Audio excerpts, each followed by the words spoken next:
Welcome back to the vlog. Come on an adventure to Helena with Matt and try some new Reese's with me.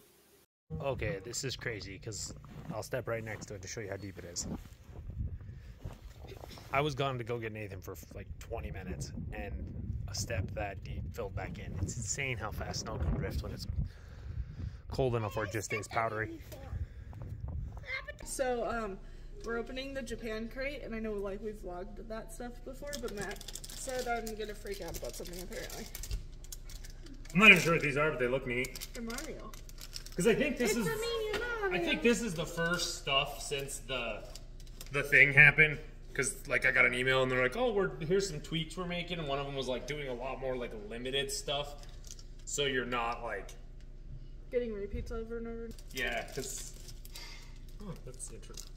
It's a wafer thing. Oh, speaking of Pikachu, since that was Pikachu, apparently today's National Pokemon Day. I'm not sure what this is. Or this. I think this is the keepable. Yeah, this is the keepable thing. Oh, and then the fish. Again. Oh, the thing where you mold. They're not really suckers. Ooh, these again. I love these. But I don't feel sick. I don't know what those are. Are you purposely saving whatever it is for last? Oh, here's these things again where when you pull the thing, his pants come down. Oh my god, and it's Baskin Robbins chocolate mint tart. Oh, I'm so excited. Yeah. Especially because it's Baskin Robbins. Baskin Robbins is amazing ice cream. Yeah, because like now they started putting like an ingredients list thing that doesn't go inside the box. Oh yeah. And like I grabbed it and moved it and it like flipped open and I was like, what the hell is Baskin Robbins? I'm like, is there ice cream? Like there's no way there's ice cream. And then then I peeked and I'm like, oh, with Megan loving mint chocolate chip, like mint chocolate chip is literally my favorite ice cream. Well, it might be a tie between that and Rocky Road. I'm not really doing it. I mean, if you want, we've had both of these. I figured we showed the rest. We might as well show. A cookie. Why'd you miss recess? Heart. Gum. That's what's funny though, is they got rid of the drink. If they were going to get rid of anything, I wish they'd get rid of the gum, because even the best gum in the world does not hold flavor. Yeah, no. Well, talking about eventful morning. Leave the house. It's windy as balls, which explains all of our drifts and stuff. But it's like low 20s and windy, so it feels cold. Get to Nathan's school, and it's without the wind. It's basically hot.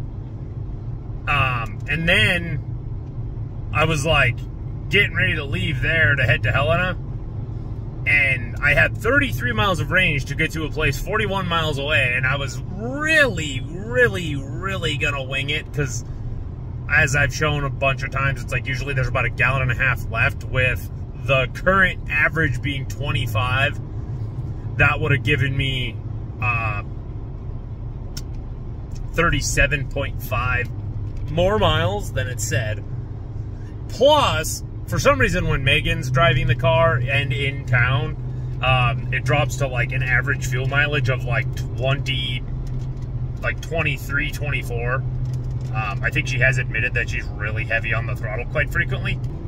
So like between the fact that there's usually about 1.5 gallons left and the fact that it would have gotten like started getting way better mileage the moment I hit the highway, like I probably would have made it, but then I was like, knowing my luck, this would be the one time the thing's accurate. And then if I ran out at 33 miles, that would have meant I was in like the canyons around Basin, which a lot of that area, besides like in Basin itself, doesn't have cell phone service. And I didn't want to be walking down the highway to get to cell phone service to tell Megan to get gas cans. Then I was thinking about texting her and being like, if you haven't heard from me by like 9, because then I could have been back to service and been like, yo, I'm good. Just come find me. You'll throw the gas cans in and come find me. But yeah, then I get to a gas station and I'm like, I'm like, okay, I'm gonna like go around the pumps to get to this end one. So I drive past one that would work and go to this one that's like gonna make the exit easy. And of course it's out of service, but they didn't have like the big bag wrapped around the handle. They had it over like the screen and stuff. So you had to get like right next to it to see. So then I circled back around to the one I was already at. And there's a woman at the pump that's the like non-ethanol 91, which I think is like $1.50 more, depending on which station you're at. But it's kind of funny. She's in like this plain ass 4Runner putting it in there, and I'm like, does somebody really think that mediocre vehicle is that special that it needs non-ethanol 91? And then I see her go to shut the pump off, and I'm like, oh, she just seemed like one of those types that does not know the difference and just went to whatever pump was there. Which is probably convenient for gas station owners, because there's not a lot of people that really would like need that. Like, I want to run it in the truck once just to see if it seems like it changes anything, being non-ethanol. And then like, I don't hate running it in my bike, because it's like the $1.50 a gallon. Like, it takes like 1.5 gallons to fill it, or it's a 2.5 gallon tank, but I usually don't push it even close to that far. So at most it's 2 gallons. So it's going to cost me a couple more dollars. Then, like, obviously you think about a 4Runner's pretty big. Like, I'm just finishing up pumping, and I see these like people that look like they're lost, and I'm like, oh, stupid understanders. And then like as they get where I can see their plate, it's a Canadian. But they like pull up behind-ish me, but like the two pumps are kind of tight together. But it was kind of funny because they like sit there kind of behind me, but like they want to shoot at the empty gap. But this 4Runner was fitting there fine, and they're terrified to enter this gap with a Nissan Rogue. Like, it's like that thing's definitely smaller by a fairly substantial margin than the 4Runner that was just there. But you're gonna like did they not? I mean, I know like we do see a lot of Canadians around here that don't drive well, and then part of it, I don't know if that's ever changed, but last time I was in Canada, they have like their speed limits like on interstates or inter provinces or whatever they would be called, are like, when I was there was like, I think it was like 80 or 75, but it was like kilometers. So once you translate it, it's like 55. Like, it's like back like it used to be in the US. So it's like, clearly, I mean, it makes sense they're not very good drivers when it's like you're limited to 55 on the big highways. And I mean, maybe we weren't on the biggest highways. We might have been mostly on 2-lane, but still, our 2-lane's 70 or 75, depending on where you're at. But yeah, I just found that kind of funny, because it was like they're terrified to try to get in that gap. And then we once again have more proof the HR department doesn't care if I live or die. It's gotten a lot better already, though, so I'm assuming it tapers off, because the road report made it look like it tapers off right after Elk Park. But I don't know who updates those, because on days when it says it's clear the whole way, the canyons still suck. I mean, I'm assuming since there's people travel, it's probably like a combination of like maybe cops and plow people. And it's like cops are people I don't trust even a smidge, and the plow people probably want to claim they're good at their job by being like, oh, I'll say this section's great because that's what I'm supposed to be plowing. But I actually sat and took a nap at the little, like I got in the loader to fill my truck with sand, and then I thought it'd be fun to take a nap. So I've been there instead, so I better claim that this is cleared. Billboards are fun. There's some new one like trying to get you to not text and drive. There's a picture of a shark mouth. It says deadly. Then it has a picture of a phone like by a steering wheel and says deadly. And then it has a picture of one in the cup holder. It's like, don't text and drive, you could die. It's like, okay, first off, comparing it to a shark, like, you're way more likely, if you're actually attacked by a shark, to be killed by the shark than texting and driving. Because it's like, yeah, if you're in town, like, you look down to text, ooh, you get a little fender bender, and maybe your airbag goes off, big whoop. And it's like, and also, like, if you can't drive a little distracted, you probably shouldn't be driving. I've said that many times. Like, it's like, oh, yes, because, you know, messing with, like, the infotainment system, which it's like, yes, a lot of it's locked down, but it's like, if you want to, like, switch between your music and your nav on your touchscreen or change your temperature, I mean, unless, like, you drive only one vehicle ever, but it's like, if you drive a variety of vehicles, you're going to have to look down at stuff like that. If you can't, like, look down at your phone to see what it just said, I mean, that means you can't do your heat. But, yeah, that's just, like, that billboard, it just makes no sense, because shark attacks aren't actually that common. And then if a shark attack actually does happen, that's way worse and scarier than texting and driving. But, like, considering it doesn't happen that often, it's like, hey, let's compare getting struck by lightning to, like, I don't know, dying of cancer from smoking. Like, oh, yeah. Like, you know, one happens a lot. One is very, very, very rare. Okay, so I definitely would have been good. Because I'm by Boulder now. When I first filled up, my range said 333, so I gained 5 miles of range. And I went from 24.7 to 26.5 miles per gallon. And like I said, then that thing pretty much always have a gallon and a half of leeway, so yeah.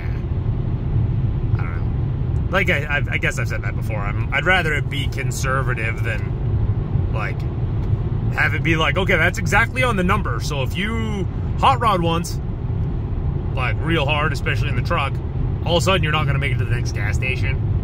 Or like, oh crap, you like pass the town and the next one, like you with 64 miles of range and the next town's 70 and you didn't realize it at the moment. Like, yeah. Yeah, and one last piece of follow-up on the town pump thing. The fact, because there's the one across from the Freeway Tavern where the Wop Chop's from. The one that's on Montana further up, the one that the new one's there, before the new one was there, basically before they turned it from like a little one into a whole block, the one I was at that's by Bob Ward's on Dewey and Harrison, the one here in Helena on the corner of Prospect and Montana, I think it's Prospect. But it's insane how many, like, they're the biggest gas station chain in Montana. And how many of their lots are an ignorant, miserable debacle. Like, all the ones I named are terrible. Because it's like, you know, that Canadian was clearly having some weird confidence issues about fitting in the gap. But at the same time, like, it's just a weird, screwed up, tight lot. Just like so many of theirs. But yeah, I kind of forgot about that little part. So I just saw this semi, like everybody knows about how much grime and stuff can get built up on the back of a vehicle. But like on this semi, you literally could not see anything. It was almost like the back was just made of mud. But it was Estes, and somebody had like written Estes. And it was up high, so it was clearly on like a loading dock or something. But it was just kind of funny. I'm wondering if it's like someone that works for Estes, like the driver or someone that like loaded it, to be like, hey, make sure you know who we are.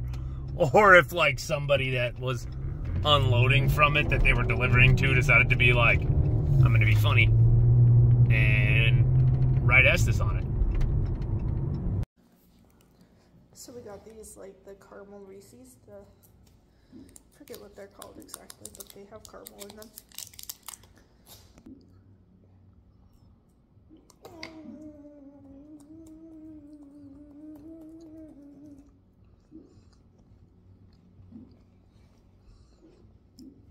I didn't get much caramel in that bite, so we're gonna try it.